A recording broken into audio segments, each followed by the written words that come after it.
नमस्कार, एक बार फिर से आप सभी का स्वागत है आपके अपने channel polity with Upendra sir में। और इस वीडियो में हम बात करेंगे एक बहुत ही महत्वपूर्ण अपडेट के ऊपर।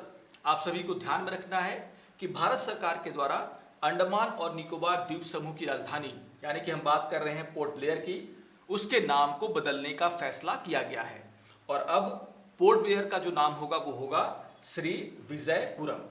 तो इसको लेकर के एक ट्वीट केंद्रीय गृह मंत्री के द्वारा किया गया है जिसमें उन्होंने इस बात की जानकारी दी है।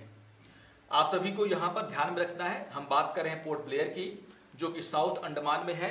तो थोड़ा सा मैप को भी आप लोग देख लेंगे, एग्जाम पॉइंट ऑफ व्यू से भी ये काफी इंपॉर्टेंट है। आगे के जो भी हमारे वीडियो आएंगे जब इस पर हम लोग डिटेल डिस्कशन करेंगे तो हम लोग अंडमान निकोबार का जो स्ट्रेटेजिक पॉइंट ऑफ व्यू से क्या इंपॉर्टेंस है उसको भी समझने का प्रयास करेंगे। लेकिन इस शॉर्ट वीडियो में हम लोग इसी खबर पर अपनी पूरा का पूरा फोकस बनाए रखते हैं। यहां पर आप देखोगे जो इससे पहले भी आप देखोगे तो सरकार के द्वारा अंडमान निकोबार के इंपॉर्टेंट द्वीपों का नाम चेंज किया गया है। 2018 में जब प्रधानमंत्री के द्वारा अंडमान निकोबार का दौरा किया गया था तो यहां पर आप देखोगे उन्होंने 3 द्वीपों के नाम बदलने का फैसला किया था, उसकी घोषणा की थी। और वो 3 द्वीप थे, हैवलॉक द्वीप जिसका नाम किया गया था उस समय स्वराज द्वीप, याद रखिएगा इस बात को। दूसरा द्वीप था नील द्वीप जिसका नाम रखा गया था शहीद द्वीप। और तीसरा द्वीप था रॉस द्वीप जिसका नाम रखा गया था नेताजी सुभाष चंद्र द्वीप। तो इससे पहले भी आप देखोगे कि सरकार के द्वारा इन महत्वपूर्ण द्वीपों के नाम को चेंज किया गया है और इस बार जो है पोर्ट ब्लेयर को नाम को उन्होंने चेंज करने का फैसला किया है। यहां पर जो ट्वीट किया गया गृह मंत्री के द्वारा, इसमें उन्होंने ये जानकारी दी है कि किस तरीके से देश की स्वाधीनता और इतिहास में जो अंडमान निकोबार है, जो पोर्ट ब्लेयर है, उसका अद्वितीय स्थान है। उनके द्वारा यह साफ साफ कहा गया है कि इस द्वीप का हमारे देश की स्वाधीनता और इतिहास में जो है अद्वितीय स्थान रहा है, क्योंकि आप सभी जानते हैं कि जो चोल साम्राज्य था उस समय उसके नौसैनिक अड्डे के रूप में जो है ये द्वीप समूह काम करता था। तो यहाँ पर आप देखोगे कि उनका ये कहना है कि आज के टाइम में यह जो द्वीप समूह है वो जो है इस आज देश की सुरक्षा और विकास को गति देने के लिए क्या है, तैयार है।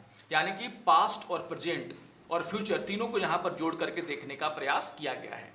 उनके द्वारा यह भी कहा गया है कि यह वो द्वीप है जहां पर जो है नेताजी सुभाष चंद्र बोस जी के द्वारा सबसे पहले तिरंगा फहराया गया था। यहाँ पर सेलुलर जेल का भी जिक्र किया गया है, आप सभी जानते हैं, काला पानी की सजा, वीर सावरकर का जिक्र किया गया है और अन्य स्वतंत्रता सेनानी से भी ये जुड़ा हुआ पूरा का पूरा जो है द्वीप है। तो अंग्रेजों के द्वारा कई स्वतंत्रता सेनानियों को यहाँ पर काला पानी की सजा दी गई थी। तो इतिहास से जोड़ करके इसको देखने का काम किया गया है।